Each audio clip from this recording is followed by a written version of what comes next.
Bonjour à toutes et à tous, herkese merhabalar. Je suis ravie de vous accueillir pour ce nouvel épisode du podcast turc, le seul et unique podcast qui vous rapproche de la culture turque. Je suis Péline, autrice et créatrice du site internet leblogdistanbul.com. Leblogdistanbul.com, vous le savez, c'est le site qui vous aide à voyager et vous expatrier en Turquie. D'ailleurs, j'ai sorti plein de bons articles et il va y avoir plein de nouveaux articles dans les prochaines semaines. Donc n'hésitez pas à le consulter régulièrement et à le mettre dans vos favoris.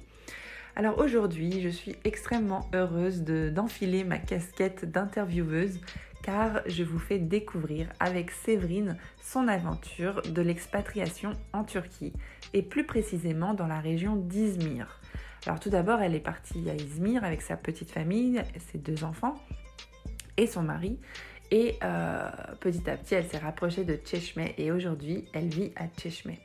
Alors on va voir pourquoi elle est partie vivre en Turquie, pourquoi elle a quitté la France et comment s'est passée son intégration à Çeşme, quels ont été ses rebondissements, quelles sont les choses qui la gênent, mais aussi quelles sont les choses qu'elle aime beaucoup et qui l'ont surprise en Turquie. Elle va beaucoup nous parler de Çeşme et je vous avoue que ça m'a fait beaucoup de bien pour moi, qui aime cette région profondément, qui en est issue et qui la connaît très bien également. On a parlé aussi d'immobilier parce que son mari, Séverine, a une agence immobilière à Izmir, à Çeşme plus précisément. Et donc du coup, je me suis un peu emportée dans le sujet étant donné que j'en avais déjà parlé dans le dernier épisode du podcast. Je voulais là approfondir avec quelqu'un qui est sur place et qui est professionnel pour la région d'Izmir. On a parlé de tout ça.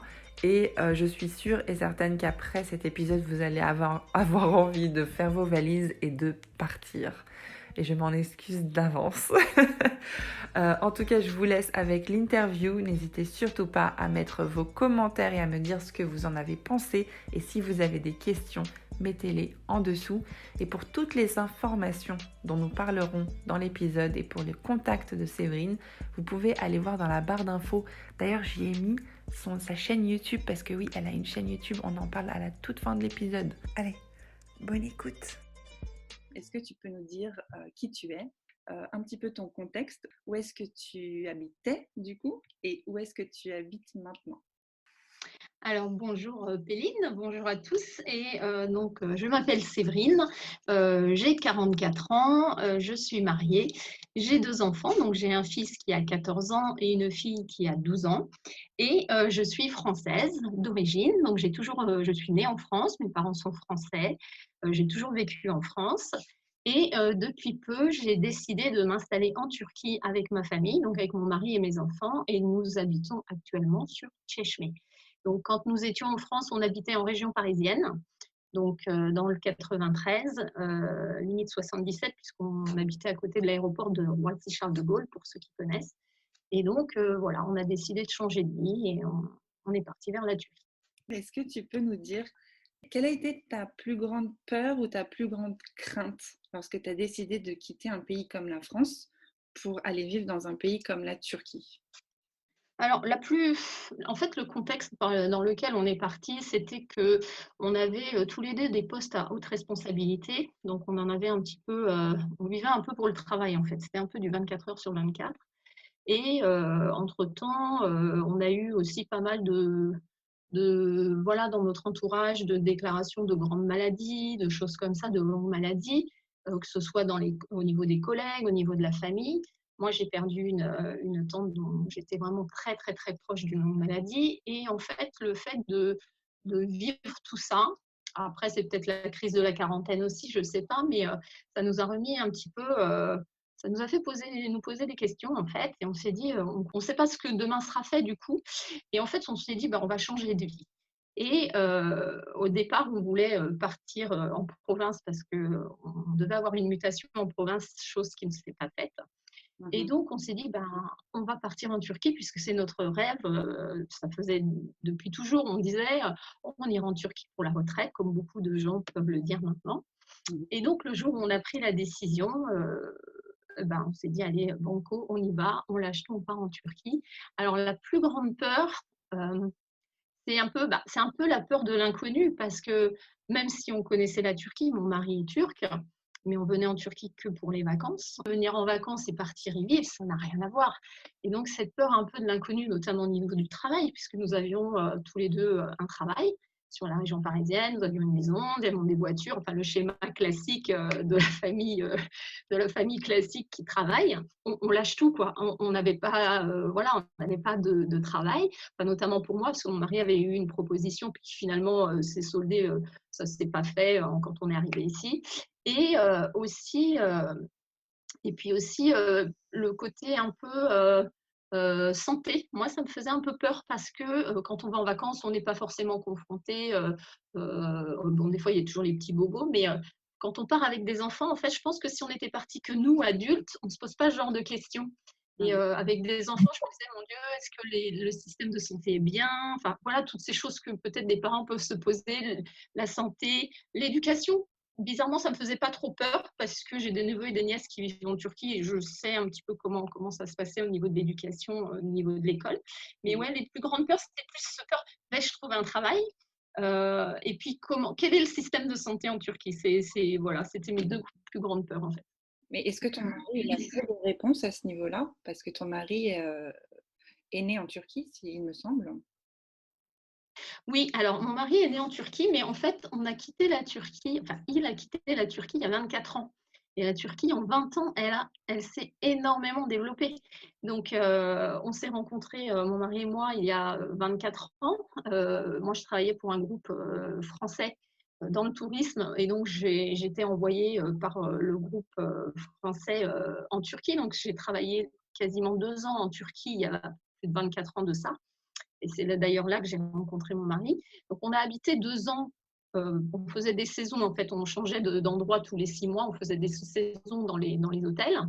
Et à l'époque, il y a 20 ans, c'était pas du tout comme maintenant, quoi. C'était pas aussi développé. Et donc, ça me faisait un petit peu, pas vraiment peur, mais quand même une inquiétude quand même par rapport à ça, parce que quand on part en vacances, effectivement, si on a des petits bobos, c'est le médecin du coin, etc. Mais après, pour y vivre, tout ce qui est couverture sociale, et choses comme ça, on se pose forcément des questions. Et mon mari, lui, qui, euh, qui avait quitté la Turquie depuis 22 ans, en fait, on était un petit peu déconnectés, en fait, de tout ça. Ouais. Non, non, je comprends, je comprends. Du coup, vous avez eu vos réponses, je suppose, en un an.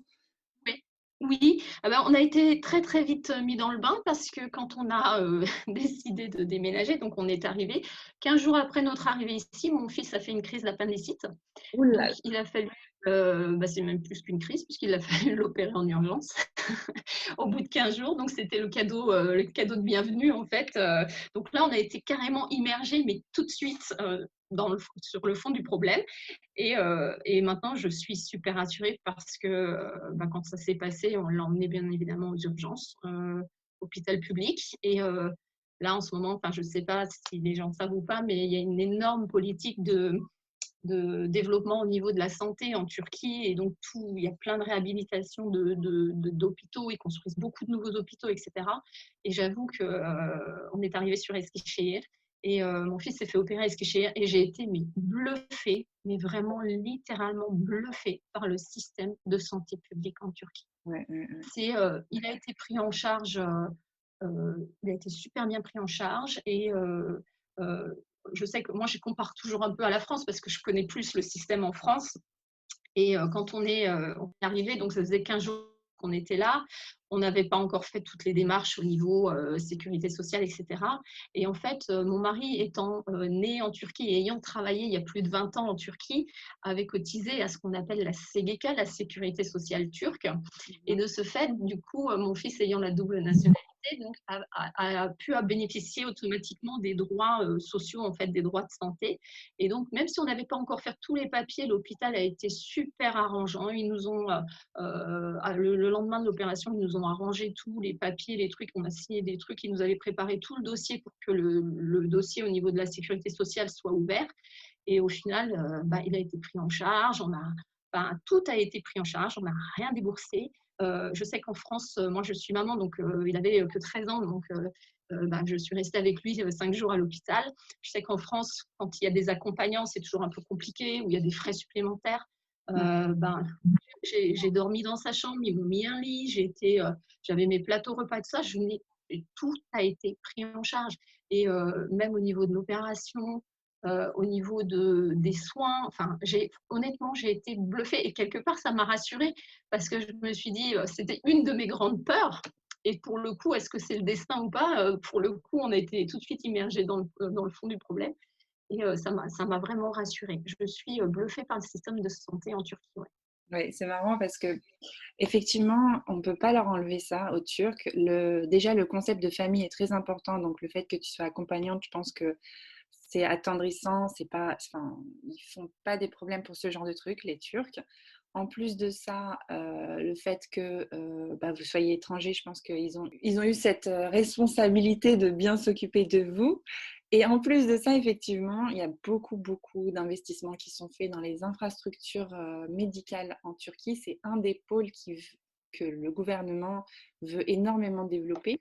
Et comme tu disais, il y a beaucoup, beaucoup de rénovations. Et c'est comme un peu le métro à Istanbul. Bon, Istanbul n'est pas le sujet, mais le métro à Istanbul est flambant neuf, il est propre, il ne sent pas mauvais. C'est la dernière technologie. Et en fait, c'est ça, comme le pays se construit, on va dire, avec les nouvelles technologies, on a des trucs un peu dernier cri. Donc, effectivement, tu as eu à expérimenter ça dès le début, c'est super. Et je voulais rebondir sur ce que tu disais. Tu disais que tu t'étais installée en Turquie. Tu nous as pas encore dit où, je crois. Tu t'es installée à Çeşme. Est-ce que tu peux nous expliquer pourquoi le choix de Çeşme? Alors, pourquoi le choix de Çeşme? Moi, je suis bretonne d'origine. J'ai grandi pas très loin pas très loin de Saint-Malo, en fait, et du Mont-Saint-Michel. Donc, du coup, il y a un peu l'appel de la mer qui me manquait. Je voulais vivre au bord de la mer. Et donc, mon mari, lui, est d'origine de Afyon-Emirda et il a grandi à Eskişehir. Donc, je connais bien la ville d'Eskişehir aussi, qui est une ville super dynamique. C'est vraiment très, très beau aussi, Eskişehir. Mais bon, voilà, je voulais vraiment vivre près de la mer. Et pourquoi Çeşme? En fait, on était déjà venu en vacances sur Çeşme 2-3 fois. Et puis, mon mari avait un de ses copains d'armée qui habitait à Çeşme. Donc, on avait déjà une petite connaissance sur Çeşme. Et quand on était venu en vacances, on était vraiment à tomber amoureux de cette région. C'est magnifique. Çeşme, c'est des plages paradisiaques. Enfin, voilà, on est vraiment tombé sous le charme de Çeşme. Et je ne voulais pas vivre. Alors, il y a beaucoup de gens qui parlent d'Antalya, Bodrum, etc. J'ai travaillé à Bodrum il y a une vingtaine d'années. Et Antalya, Bodrum, c'est un peu l'usine à touristes pour moi. Moi qui ai travaillé dans le tourisme, je ne voulais pas retrouver dans ce concept un peu des touristes partout, internationaux partout, et me promener dans les rues et entendre parler allemand, russe, etc. Je voulais un truc assez typique. En fait, Çeşme, c'est très touristique. C'est une station balnéaire qui est très, très touristique pendant 2-3 mois de l'année. Mais le reste de l'année, on est tranquille. C'est une petite ville. C'est 40 000 habitants, un peu plus de 40 000 habitants. Alors, c'est beaucoup, mais pour la Turquie, c'est pas grand-chose, 40 000 habitants dans une ville. Donc, du coup, ça reste ce côté un peu province. Et puis, je voulais vivre aussi, on voulait vivre d'ailleurs pas très loin d'une grande ville non plus, parce que moi, toute ma famille est en France, donc on ne voulait pas être trop éloigné en fait d'un aéroport. Quand moi, je suis arrivée ici, je voulais être aussi près d'une grande ville parce que je me suis dit professionnellement, ça va être beaucoup plus simple pour moi de trouver peut-être du travail comme dans une grande ville, etc. Donc, on a choisi dans un premier temps la région d'Izmir. On adorait Çeşme, mais Çeşme, c'était pas forcément dans l'immédiat. On s'est dit d'abord, on va aller sur la région d'Izmir et puis petit à petit, on se rapprochera peut-être de Çeşme. Et au final, on s'est installé 6 mois sur Gözelbache, qui est vraiment à mi-chemin entre Çeşme et Izmir. Donc, Gözelbache, c'est à peu près une demi-heure d'Izmir et une demi-heure de Çeşme. Et on s'est dit c'est un point stratégique parce que si on doit trouver du travail sur Izmir, on n'est pas loin. Et puis notre but au final, c'était d'aller partir sur Çeşme. On s'est dit on n'est pas non plus loin de Çeşme, donc on va d'abord s'installer 6 mois à Gözelbache. Et puis au bout de 6 mois, il y a eu, on s'est décidé de partir sur Çeşme parce que j'ai eu professionnellement, mon mari a eu l'opportunité, il a fait une formation et du coup, il a ouvert sa société immobilière. Et donc, du coup, on s'est dit, quitte à ouvrir la société, on veut vivre à Çeşme, on part à Çeşme. Et puis, il y a beaucoup de locaux qui vivent à Çeşme. Donc, il y a des gens qui vivent toute l'année. ici. Donc, ça fait vraiment côté province. Tout le monde connaît un peu tout le monde. Donc, c'est ça que je recherchais aussi après avoir vécu en région parisienne. En fait, des fois, quand j'en parle avec des gens ici, je me dis, j'ai vécu plus de 20 ans en région parisienne. Je connaissais à peine mes voisins. Ça fait à peine 8 mois que je suis sur Tchéchmé. Je connais tout le quartier me connaît, quoi.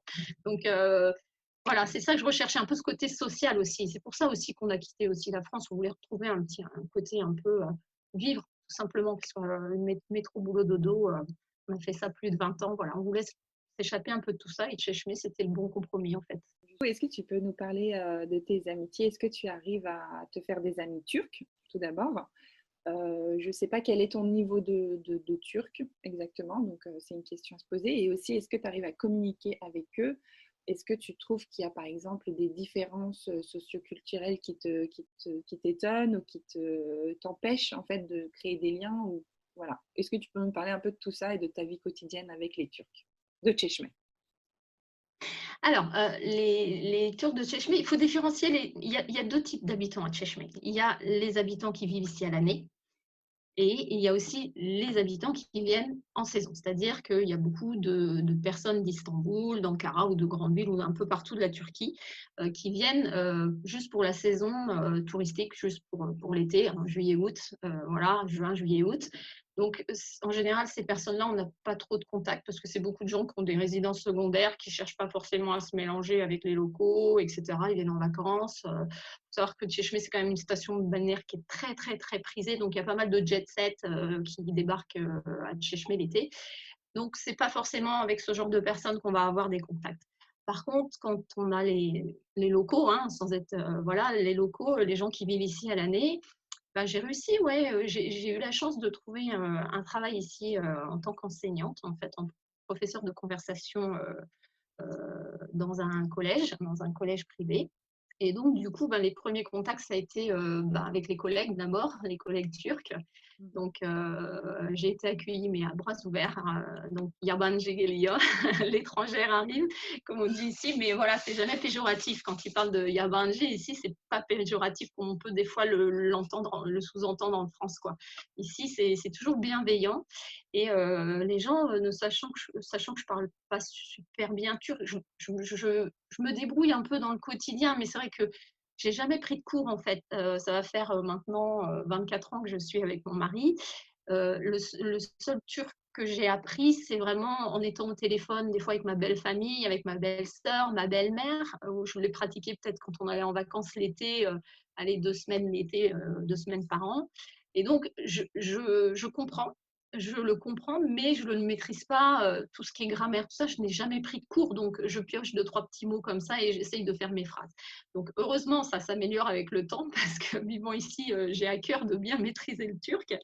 Mais ça n'a pas vraiment été un frein parce que les gens ici, que ce soit Tchéchmé ou ailleurs en Turquie, hein, je connais aussi la ville d'Eskişehir, d'Afyon, etc. Quand on dit qu'on est étranger, enfin, il y a une bienveillance, les gens aident, enfin, cherchent à aider, quoi, même s'ils voient qu'on n'arrive pas à parler ou les choses comme ça, ils essayent de comprendre, des fois ça passe par les gestes aussi, et donc ça n'a pas été très difficile de se faire des amis sur Tchéchmé par rapport au niveau des collègues, et puis ce qui a été formidable, c'est quand on a décidé de s'installer sur Tchéchmé, on a trouvé une maison, on a acheté une maison ici à Tchéchmé, on a tout vendu en France pour venir ici. Donc, on avait un pavillon en France, on a tout vendu. Donc, on a pu réinvestir ici à Tchéchmé grâce à ça. Et donc, du coup, quand je suis arrivée dans le quartier, bah, je me suis dit, j'espère que je vais pouvoir m'intégrer. Bon, en France, les voisins, on les connaît juste bonjour, bonsoir, sans plus, quoi. Et encore, on connaît les 2 maisons juste à côté et pas le pâté de maison. Ici, dès le premier mois, j'étais invitée à boire le thé, à manger du börek, des choses comme ça, les voisins qui nous amenaient de la nourriture. Donc moi, bah, je recherche. Après, je suis quelqu'un de très ouverte socialement, j'aime beaucoup le contact. Donc du coup, bah, à mon tour, j'ai fait des gâteaux, j'ai fait des spécialités françaises, des petits gâteaux, des cakes, des choses comme ça que j'ai emmené aussi. Et puis, les liens se sont tissés comme ça. Et puis, bah, maintenant, ouais, j'ai tous les voisins, tout le quartier, voilà, on se voit, des fois on invite à boire le thé, etc. Et puis au niveau professionnel aussi, forcément, les collègues, alors ils m'aident pas mal, ils m'apprennent pas mal de vocabulaire en turc, donc j'essaye d'améliorer mon turc, mais en fait, l'intégration, elle n'a pas été compliquée. En fait, les gens sont tellement bienveillants et quand ils voient qu'on fait l'effort d'essayer d'apprendre la langue et la culture, mais après, c'est toujours une culture qui m'a attirée. Enfin, moi, je suis bretonne d'origine et souvent mon mari me dit, il me dit, t'es comme les filles de Caradenis, la mer Noire, en fait. Parce que quand on regarde un peu la culture bretonne, la culture celtique, un peu les fest-noz, la musique, etc., il y a beaucoup de trucs qui se ressemblent par rapport à la culture Caradenis, ne serait-ce que les danses. En Bretagne, on a pas mal de musique celtique, des choses comme ça, et les fest-noz. Et il y a pas mal de ressemblances avec la musique de la mer Noire et des façons de danser de la mer Noire. Et en fait, je ne sais pas si c'est ça ou pas, mais ça m'a toujours attirée en fait cette culture turque. Donc j'ai pas vraiment de mal à m'adapter. Après, je suis quelqu'un de très ouvert et j'aime bien m'intéresser aux autres. Donc c'est réciproque en fait. Je voulais te poser la question par rapport à ta famille qui est donc franco-française, même bretonne. Qu'est-ce qu'ils ont pensé de toute cette histoire? Donc bon, ça fait plus de 20 ans que tu es mariée à un Turc. Je pense que à ce niveau-là, ça a dû bien se passer maintenant. Mais est-ce que le fait que tu partes en Turquie, que tu emmènes tes enfants en Turquie, ça a inquiété ta famille? Bizarrement, non. En fait, mes parents, mes proches, vraiment très très proches, mes parents, pas vraiment. Ma mère, en fait, quand on lui a annoncé, on dit bah finalement on a décidé de tout lâcher et puis on part en Turquie. Elle n'a pas vraiment été surprise parce que c'était aussi, elle ne se sentait plus trop épanouie en région parisienne. On n'arrêtait pas de dire oh de toute façon on va partir de Paris, il y en a marre, etc. Et puis ça fait quand même 10 ans à chaque fois on dit oh de toute façon on partira un jour en Turquie pour la retraite, etc. Donc finalement quand on lui a annoncé tout ça, ils n'ont pas été spécialement surpris. Et mes parents sont venus en Turquie il y a très longtemps, il y a presque 18 ans, donc la Turquie était en plein développement, mais ils ont vu aussi, parce que au départ, ils n'avaient pas forcément. Enfin, il y a beaucoup de préjugés en France sur la Turquie, et même le fait, quand j'ai rencontré mon mari, quand on s'est mariés, il y a eu énormément de préjugés. Enfin, mes parents avaient énormément de préjugés sur la Turquie, les Turcs en général. Et en fait, tout ça, c'est tombé avec le temps parce que voilà, ça fait 24 ans maintenant que nous sommes ensemble. Et puis on leur a fait découvrir, ils sont venus il y a voilà, presque 18 ans en Turquie, ils ont vu un petit peu. Et je me souviens de ma mère qui me dit ah bah c'est comme chez nous en fait, qui avait fait cette réflexion parce qu'ils avaient une image vraiment. Enfin, les médias en France, je trouve, donnent une image complètement erronée de la Turquie. Et, euh, et c'est dommage. Et donc, non, ils n'ont pas spécialement eu peur. Après, bah, forcément, il y a toujours un peu d'inquiétude. Quand les enfants lâchent tout, on a lâché le travail, on a lâché la maison, on a lâché tout ce qu'on avait. Donc, forcément, en tant que parents, ils avaient une inquiétude en disant est-ce que ça va bien se passer? Est-ce qu'ils vont trouver du boulot? Comment ils vont s'installer? Et tes amis, du coup, est-ce que eux ont eu une autre réaction? Tes amis français? Alors, mes amis français, alors c'est surtout mes collègues, quand j'ai annoncé que je partais, en fait, il y en a qui m'ont dit, je dis, mais je pars bien, mon truc, ils m'ont dit, mais ça va pas, mais qu'est-ce que tu vas aller faire là-bas? Alors la question terrible, est-ce que tu vas être obligée d'être voilée? Je lui dis, mais non, enfin, la Turquie, c'est laïque, je pars pas en Arabie Saoudite ou ailleurs, quoi. Enfin, je veux dire, c'est la Turquie, vous. Et il y en a m'a même dit, mais c'est pas, il n'y a pas de désert là-bas, il n'y a pas des chameaux. Je lui ai dit, mais non, non, ça c'est peut-être la Tunisie, le désert et les chameaux, mais c'est pas la Turquie. Enfin, je me dis, il y a une méconnaissance de la Turquie par beaucoup de gens et c'est tellement dommage. Mais ouais, certains de mes collègues, en fait, bon, les amis proches, ils connaissent, donc ils nous connaissent. Et puis on avait beaucoup d'amis proches qui étaient turcs d'origine, qui vivaient aussi en France. Donc eux, bah, forcément, hein, la Turquie, ils adorent, ils connaissent. Mais c'est vrai que mes collègues qui ne connaissaient pas forcément la Turquie, il y en a, ils nous ont pris pour des fous, quoi, en disant mais qu'est-ce que vous allez faire là-bas? Vous vous rendez pas compte? Ouais, c'est un peu, d'un côté c'est amusant, mais d'un côté c'est assez triste aussi de voir que la Turquie ait cette image en France, en fait. Après, c'est clair que vous êtes dans une situation quand même, il faut le rappeler, qui est extrêmement privilégiée de pouvoir vivre à Çeşme. Parce que Çeşme, il y a deux types de Turquie en fait. Il y a la Turquie de la côte ouest, Hmm. Ça englobe aussi Antalya, donc un peu le sud, et Istanbul au nord. Mais vraiment, tout le côté ouest de la Turquie, c'est le côté des privilégiés. Et c'est un côté que les Français connaîtraient de par leurs vacances.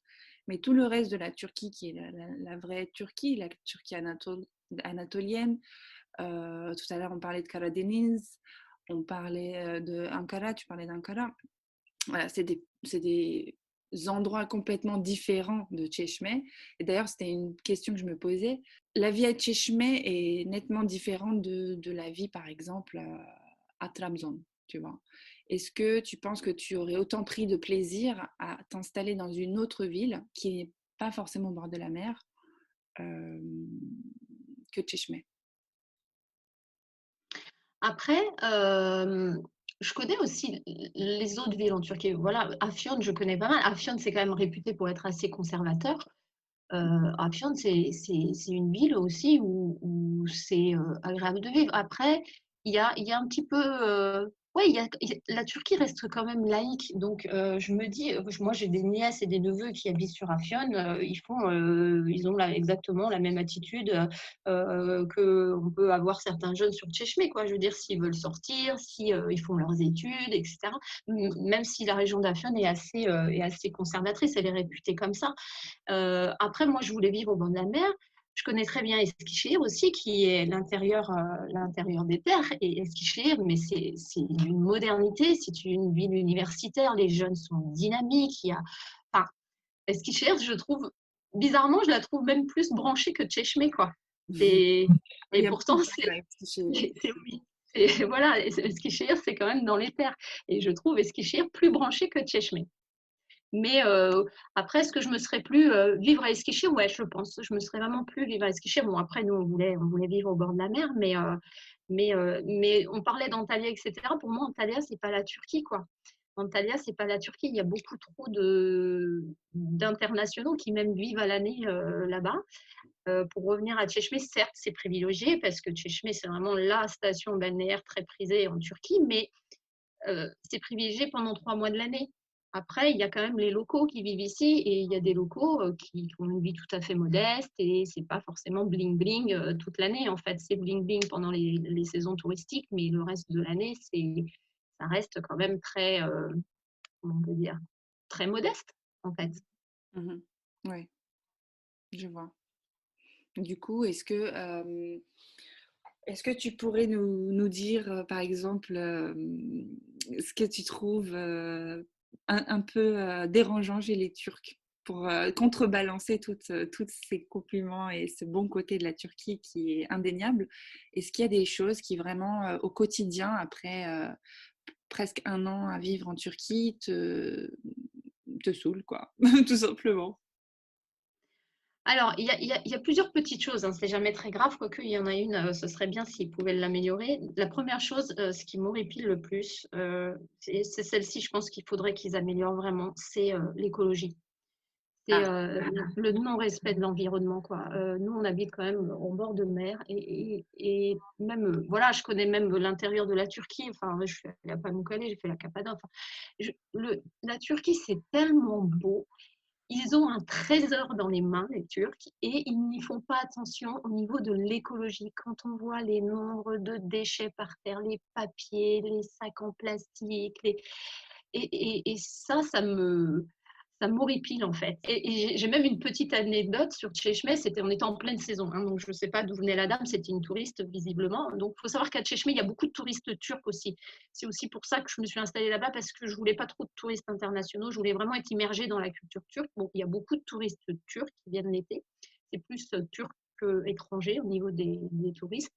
Et cette dame était visiblement en vacances et sur la plage, elle était en train de mettre ses détritus dans un sac plastique. Et là, je me suis dit, oh, super, une personne enfin qui met ses détritus dans un sac en plastique. Donc, j'étais super contente et tout. Et puis, au final, il y avait une poubelle à peine 20 mètres. Et au final, elle a fermé le sac plastique et elle l'a balancé au pied au pied d'un palmier. oh là. Et ça m'a, mais vraiment, ça a été plus fort que moi. Je suis allée, je lui ai dit, mais pourquoi vous mettez pas votre sac dans la poubelle? c'est à côté, la poubelle, elle est à 20 mètres, quoi. Mmh. Et ça, c'est on va en venir à la deuxième chose qui me répile, bêcher en masse. Bêcher en masse en Turquie, alors ça me sort aussi par les oreilles. C'est un peu, c'est pas grave, c'est pas grave, rien n'est grave en fait. Moi je suis d'un tempérament, assez, perfectionniste et il y a des petites choses, alors c'est jamais très, très grave effectivement, c'est jamais des trucs très graves. Bon là notamment l'écologie quand même, pour moi c'est grave, mais en général quand ils disent bêcher en masse les Turcs c'est, «Oh c'est pas grave, laisse courir, laisse aller» et cetera.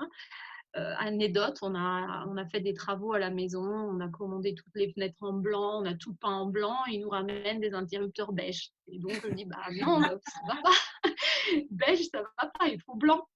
Et là on me dit: Oh, «Bichet en masse». J'ai dit: «Mais non, non, bichet en masse». J'ai dit: «Non, non, pas bichet en masse, non, pas bichet en masse, je veux des interrupteurs blancs». Et puis bah, la troisième chose, ce serait la conduite. Moi, j'ai été habituée, à conduire en France, même si, voilà, en France, la conduite, elle est pas toujours, top non plus, hein. Il y en a certains qui font un peu n'importe quoi sur la route, mais c'est vrai qu'en Turquie, ils ont une tendance à ne pas lâcher le téléphone portable au volant, c'est impressionnant. Et puis, en Turquie, il y a un système de feu tricolore et en fait, c'est pas comme en France quand le feu passe, au vert, c'est pas du rouge au vert, ça fait toujours du rouge, voilà, ça passe du rouge, orange et vert, mais c'est en un quart de seconde, hein.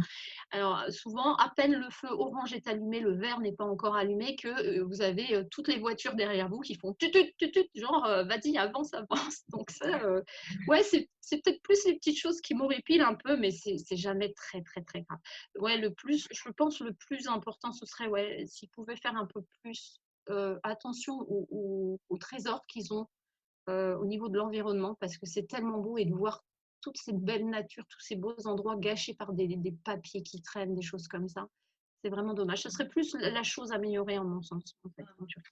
Ouais, je te comprends. Mais ça passe par l'éducation parce que quand tu vas en Asie, c'est pareil, c'est des bijoux, ces endroits-là. Les plages sont magnifiques, les forêts sont incroyables, mais il y a des détritus partout, partout, partout. C'est parce que la population n'est pas du tout éduquée à ça. Et je me dis quand Mm. même, en Turquie, on devrait avoir fait un bout de chemin quand même, parce qu'on est un peuple quand même assez éduqué. Voilà, l'école est obligatoire. Donc, ouais, il y a encore beaucoup de chemin. Je te rejoins absolument à ce niveau-là.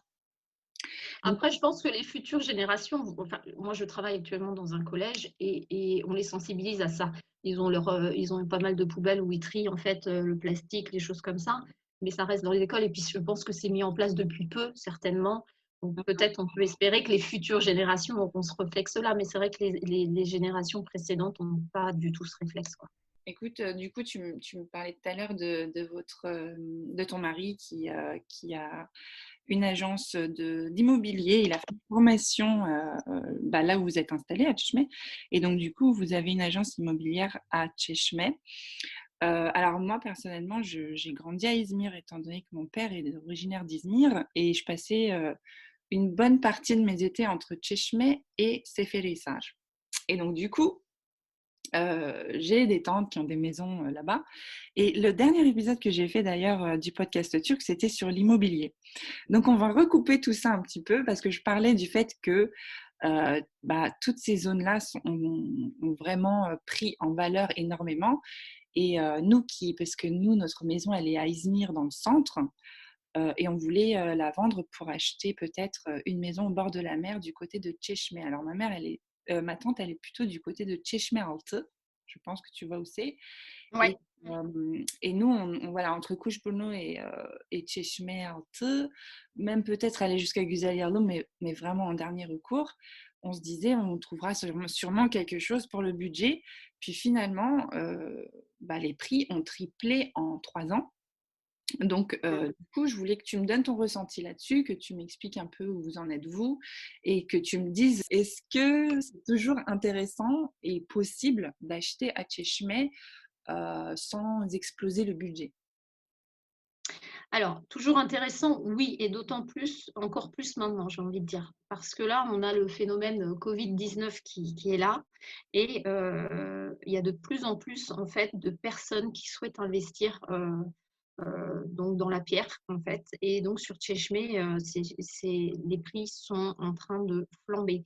Et investir maintenant, c'est vraiment intéressant de le faire maintenant, sachant que ça a déjà augmenté en l'espace de 8 mois. Nous, on a ouvert l'agence il y a 8 mois. En fait, quand on s'est installé ici, on a acheté la maison il y a à peu près 10 mois.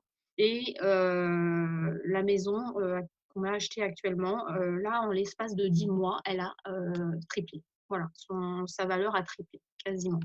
Et on a ce phénomène Covid où il y a beaucoup de gens des grandes villes, en fait, ou même d'Europe, ou d'ailleurs dans le monde, qui veulent investir en Turquie. Nous, notre agence, on a beaucoup de clientèle européenne et même du reste du monde. On a des clients canadiens. Voilà, en fait, on a essayé on a monté cette agence, en fait, quand on est arrivé ici. Moi, je me suis tournée, je ne savais pas trop quoi faire. Et en fait, je me suis tournée j'ai eu la chance qu'on m'offre un poste d'enseignante, de professeure de conversation. Et du coup, je me suis tournée moi un peu dans l'enseignement, mais on a toujours aimé l'immobilier, etc. La maison à Paris, on l'a vendue nous-mêmes. On avait fait faire intervenir des agences et finalement, on s'est dit on va la vendre nous-mêmes. On a réussi à la vendre nous-mêmes en à peine 15 jours. Enfin, voilà. Donc, on s'est pris un peu au jeu de l'immobilier. Et donc, en arrivant ici, mon mari a fait une formation dans l'immobilier sur Izmir. Donc, il a fait une vraie formation avec un diplôme parce qu'il faut savoir qu'en Turquie, euh, il faut, il faut se méfier. Il peut y avoir des arnaques, etc. Tout le monde se dit un peu agent immobilier, entre guillemets. Donc, il y a les vrais agents immobiliers et puis les agents qui se disent agents immobiliers parce qu'ils connaissent le propriétaire, ils vont toucher une commission comme ça, mais en fait, ce ne sont pas de vrais professionnels de l'immobilier. Donc, nous, voilà, il faut savoir ça aussi quand on souhaite investir. J'en parle de ça dans mon épisode justement des emlakçı. C'est pas quelqu'un de confiance, on peut vraiment tomber sur des gens terribles, quoi. Oui, c'est ça. Et en fait, on essaye un peu de casser cette image qu'ont les agents immobiliers ici. Nous, on est arrivé, voilà, on a ouvert l'agence et tout. Et on s'est dit, on va essayer de le faire avec nos standards qu'on connaît, nous, en Europe, en fait, puisque nous, on a toujours vécu en Europe.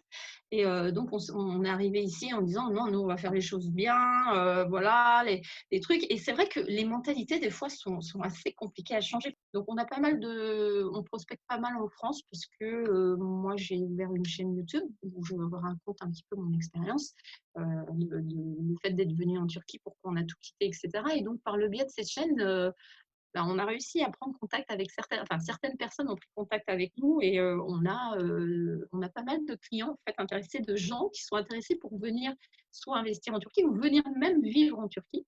Et donc, on essaye d'apporter un peu les standards qu'on a connus nous en Europe ici. Donc, c'est vrai qu'avec les clients européens, c'est bien parce que les gens connaissent, ont l'habitude que ce soit carré, etc. Bon, après, avec les clients turcs, des fois, c'est un pichon de masse. Mais voilà, nous, on essaye de faire les choses bien et carrées. Ouais. Mais voilà, après, je disais que ici, le marché immobilier a vraiment, vraiment bondi. Après, quand je disais que la maison avait pris 3 fois son prix, on a fait énormément de travaux aussi. Hein, mais c'est vrai que ça peut être toujours intéressant d'investir, de faire quelques travaux et puis doubler, voire tripler la mise après. Et après, il y a l'investissement. Il y a des gens qui veulent investir, comme je peux le dire, des fois dans des résidences secondaires. Et puis après, il y a des gens qui investissent pour en faire de la location saisonnière. Je sais que dans notre agence, on s'occupe des ventes et des achats de biens immobiliers, mais on s'occupe aussi de la location saisonnière. Il y a pas mal de gens qui… Comme une conciergerie, tu veux dire? Un style de conciergerie? Non, en fait, on gère les locations saisonnières, c'est-à-dire qu'on est en contact avec certains propriétaires qui ont des biens à Tchèchme et qui le louent pour la saison. Alors, ils peuvent le louer à la semaine ou à la saison pendant 2-3 mois, mais ça passe par nous, en fait. Le propriétaire, lui, ne veut pas s'en occuper, donc c'est nous qui gérons le contrat de location, qui allons remettre les clés, des choses comme ça. Donc, il y a pas mal Donc, souvent, on a pas mal de clients qui nous appellent en disant « Est-ce que vous avez des biens en location pour telle date à telle date pour l'été ?» Et dans ces cas-là, selon les biens qu'on a sur le marché, voilà, on réoriente les clients aussi. Donc voilà, on fait vraiment les deux en fait, l'achat et la vente de biens immobiliers et aussi les locations saisonnières parce que ici ça se fait beaucoup sur Tchèchme.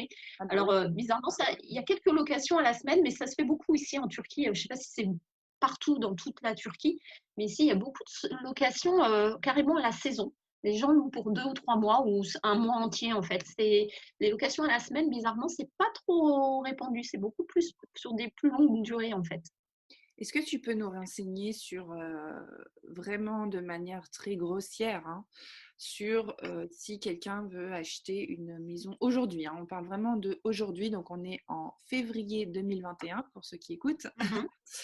Si quelqu'un veut acheter voilà, une maison avec une parcelle de terrain, enfin un petit jardin, on va dire, pas trop loin mais pas trop proche non plus de la mer, enfin pas au bord de la mer, quoi, dans la région de Çeşme, avec voilà, un salon, 3 chambres, une belle cuisine.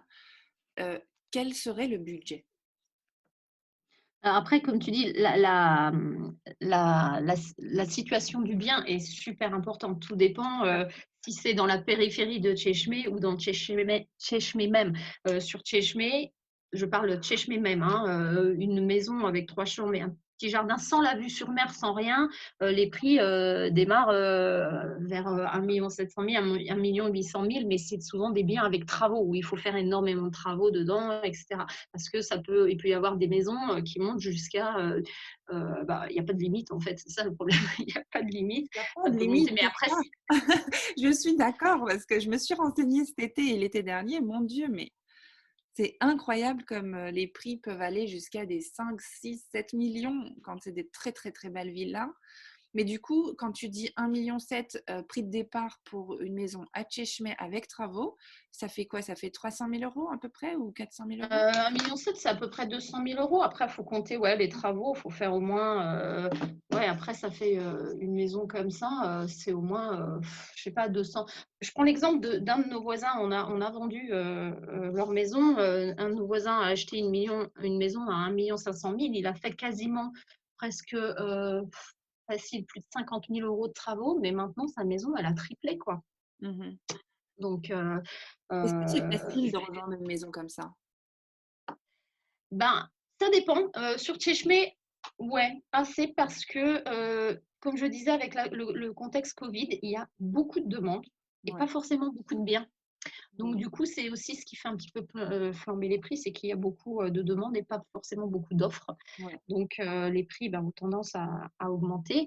Mais après, donc voilà, là, je parle de Tchèchmé même. Après, c'est sûr que dès que vous avez la vue mer, une maison sans gros travaux, etc., les prix, ils explosent. Mhm. Euh, mais après, vous vous aménagez, vous faites une piscine, etc. Mais là, il n'y a plus de limite, quoi. Les prix, ça peut aller très loin. D'ailleurs, sur ma chaîne YouTube, j'ai fait quelques visites de biens immobiliers que j'ai filmées en fait pour donner un petit peu une visu en fait du marché, mais c'est des vidéos que j'ai tournées il y a déjà 6 7 mois et les prix que j'annonce, faut regarder vraiment la date de la vidéo parce que maintenant c'est plus ces prix-là, quoi, ça a quasiment doublé. Pour donner un exemple sur le temps, juste pour te donner une idée, ma tante qui habite à Çeşmealtı, donc Çeşmealtı, c'est très proche d'Ojla, pour ceux qui écoutent. Oui, Ojla, c'est, je crois, c'est 20 minutes d'Izmir en voiture. ouais, c'est ça, Et ben, 20 25 minutes, ouais. voilà. Et ben, à Çeşmealtı, sa maison valait 100 000 euros, 100 000 liras quand elle l'a achetée il y a 10 ans. Et c'était Mhm. sur plan. Donc, c'était Ouais. vraiment une bonne affaire. Je crois même que c'était un petit peu moins, genre 90 000. Mais bon, Mhm. à l'époque, le taux de l'euro était, je pense, à 2, 3, tu vois. Donc, au Oui, c'est final, ça, maintenant il est à 8,50, ouais. voilà, Mhm. donc au final, ça revenait quand même à 50 000 euros. Aujourd'hui, sa maison, elle vaut plus d'1 500 000, sachant qu'elle fait toujours, enfin, tous les ans, elle fait des travaux pour qu'elle soit très bien entretenue. Elle l'a pas fait estimer, mais elle s'imagine que c'est même plus. Et, et donc, du coup, il y a 3 4 ans, elle valait moins d'1 million d'euros, enfin 1 million de liras. Donc, vraiment, les Mhm. prix fluctuent énormément. Et Mhm. je pense que s'il faut se positionner, dis-moi si je me trompe, hein, mais s'il faut se positionner pour encore avoir des bonnes affaires, il ne faut pas non plus attendre trop longtemps. Parce que comme tu dis, l'effet Covid, c'est aussi les Istanbullu et les Ankaralı qui Mhm. se jettent sur les bords de mer parce qu'aujourd'hui, Bodrum est encore rempli de gens tout l'hiver, alors qu'en général, ils rentrent chez eux, tu vois, ils rentrent dans la grande ville, à Istanbul, Ankara, mais comme il y avait les confinements et compagnie, bah, ils sont restés dans leur maison secondaire Et donc, du coup, il y a vraiment beaucoup de gens qui se ruent sur ces lieux-là et qui veulent acheter pour rester pour de très long terme parce qu'ils se disent que le Covid, ça va durer longtemps. Et en général, c'est des gens qui ont les moyens. Donc, la compétition des Turcs, plus la compétition des Turcs de la diaspora, plus les franco-français ou les Allemands aussi. Bon, les Allemands sont Mm. plutôt du côté d'Antalya, les Anglais sont plutôt du côté de Fethiye, donc ça va. Mais quand même, ils s'intéressent de plus en plus à Tchechme aussi. Donc, si je ne me trompe pas, dis-moi si c'est une connerie de dire ça, mais je pense qu'il ne faut pas non plus trop tarder. Ouais, c'est tout à fait ça, en fait. On voit, c'est le moment d'investir, en fait, parce que les prix flambent et à mon avis, ça ne va pas s'arrêter. Et après, l'avantage de Tchechme, certes, Antalya, la région d'Antalya, les prix sont souvent moins chers. Ah oui. Bodrum aussi, vous pouvez trouver des prix beaucoup plus abordables que Tchechme. Tchechme, quand même, c'est quand même très réputé sur la Turquie, hein. Je ne sais pas si je me trompe, mais c'est vrai que si on pouvait comparer avec une ville en France, c'est un peu Monaco ou Cannes, hein, la vision de Tchechme par les Turcs. Bah, en fait, C'est- Bodrum, c'est un peu Saint-Tropez. Et Tchechme, jusqu'à encore 10 ans, je te dirais, Tchechme, il n'y avait pas d'étrangers. C'était que des Turcs de Hmm. France ou des Turcs d'Allemagne, et enfin en termes d'étrangers, et les Turcs aisés d'Istanbul, d'Ankara, ou voilà, des grandes villes. Mais c'est vrai que tu me dis, ben, moi j'ai été encore cet été, j'ai pas trop vu d'étrangers, mais c'était Covid, donc je pense que c'est pour ça. Mais j'ai jamais vu vraiment beaucoup d'étrangers étrangers. Enfin, je sais pas, ils viennent d'où en fait les étrangers qui vont à Tchechme selon toi? Ceux qui sont vraiment pas turcs. Bah, et j'en ai pas vu beaucoup en fait. Et Ah même ouais? en allant, même à l'époque où j'ai allé en vacances, même quand on vivait en France, où je venais en vacances à Tchechme, il n'y a pas énormément, il y a pas énormément de touristes étrangers. En fait, c'est ça aussi qui me plaît à Tchechme, c'est que c'est une clientèle assez élitiste, hein. Les touristes à Tchechme, c'est une clientèle assez élitiste, hein. C'est vraiment les riches turcs en fait, une clientèle assez aisée. Ça a toujours été comme ça la région de Tchechme, hein. Je sais que ici, par exemple, un truc qui est assez significatif, c'est qu'il n'y a pas forcément de tour opérateur européen. Tout à Contrairement à Antalya ou Bodrum, où vous avez pas mal de tours opérateurs européens qui amènent beaucoup le tourisme de masse, en fait, un peu. Ici, à Tchechme, il y a pas de tour opérateur étranger ici. Alors, sur le fait qu'il n'y ait pas énormément de touristes étrangers, j'ai ma petite théorie, hein, c'est que Tchechme, ben, on le disait tout à l'heure, c'est quand même assez huppé comme destination. Donc, même les locations saisonnières, souvent, c'est des locations au mois. Et quand on parle de locations saisonnières, c'est souvent des villas avec piscine, bon, ça peut aller du 3 chambres jusqu'aux 8 chambres, 10 chambres, des trucs gigantesques. Et c'est vrai que les locations sont quand même assez chères par rapport à ailleurs dans la Turquie. Donc, il y a beaucoup de touristes étrangers qui n'ont pas forcément envie de mettre autant dans des locations et qui vont se diriger vers des villes peut-être un peu plus populaires, en fait, où il y a un peu plus où les prix sont quand même peut-être plus abordables ou des choses comme ça. Voilà, Tchechme est quand même aussi, elle a quand même une image de ville touristique assez aisée, en fait. Donc, c'est peut-être aussi ça qui fait qu'il n'y ait peut-être pas beaucoup de touristes étrangers, les gens qui doivent aussi payer l'avion, etc. Quand ils ont des prix de location qui sont aussi chers qu'en France, voire peut-être des fois même plus chers selon le mien, contrairement à d'autres endroits à la Turquie où des fois c'est vraiment très très abordable. Mais on n'est pas sur le même standing non plus, c'est autre chose en fait, c'est un autre produit par rapport à Antalya ou Bodrum par exemple.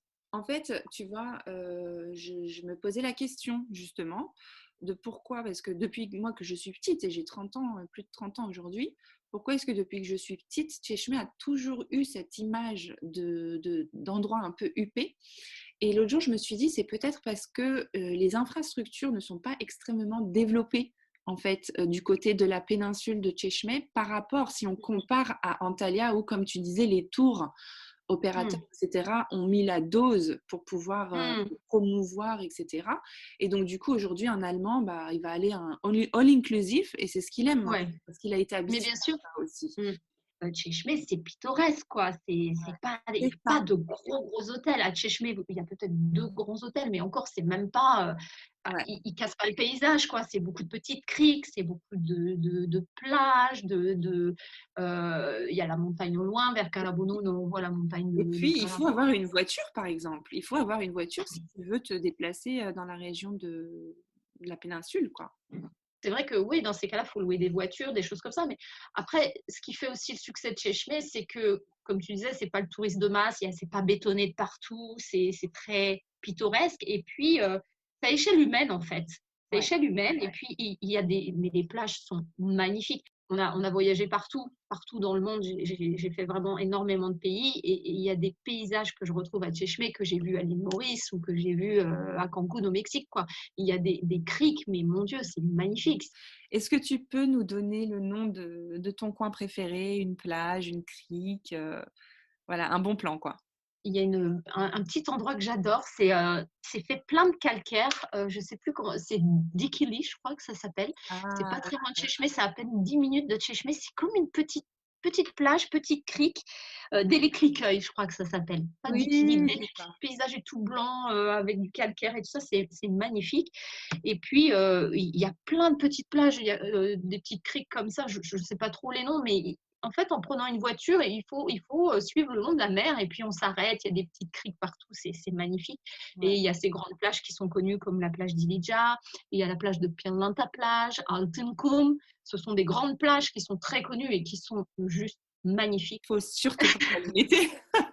Vraiment pas y aller l'été parce Ah que non, c'est l'été, alors il est déjà Altenkum, Pirlanta, l'été, c'est blindé, c'est normal, c'est la saison touristique. Mais après, il y a l'intersaison. Je vois le mois de juin ou septembre où il n'y a plus ouais, vraiment. En fait, Chechmé, c'est vraiment blindé sur juillet-août, hein. Fin ouais, juin, juillet-août, c'est vraiment. Et c'est ça qui me plaît ici, c'est que ça reste authentique parce que ils font tout. En fait, même les hôtels, ils font tout leur chiffre d'affaires sur la saison, quoi, sur les 2 mois. Les 2 mois de l'année, c'est quand même une destination qui est assez huppée, donc les tarifs sont quand même beaucoup plus chers qu'ailleurs. Et souvent, les hôtels font leur chiffre d'affaires de l'année sur les. Ils restent ouverts en intersaison, mais leur gros chiffre d'affaires, ils le font sur l'été, en fait. Mais c'est vrai qu'en intersaison, il y a beaucoup moins de monde, il fait encore beau. Enfin, jusqu'au mois de novembre, on se baigne. Enfin, donc, ouais, je pense, un conseil, les gens qui voudraient venir en vacances sur la Tchéchmé, vaut mieux venir en intersaison parce qu'il fait beau, il y a moins de monde. Après, en saison, c'est blindé, mais c'est pas non plus le périph' parisien, quoi. Il y a pas 3 heures de bouchon pour aller à la plage, comme on pourrait trouver à Bodrum, par exemple. J'ai travaillé aussi à Bodrum. À Bodrum, l'été, mais il y a des bouchons de partout. Chez Chemé, il y a du monde, mais on arrive à circuler quand même. Ça reste quand même, comme on disait tout à l'heure, à l'échelle humaine, même si l'été, c'est blindé de touristes, quoi. On arrive quand même à circuler, quoi.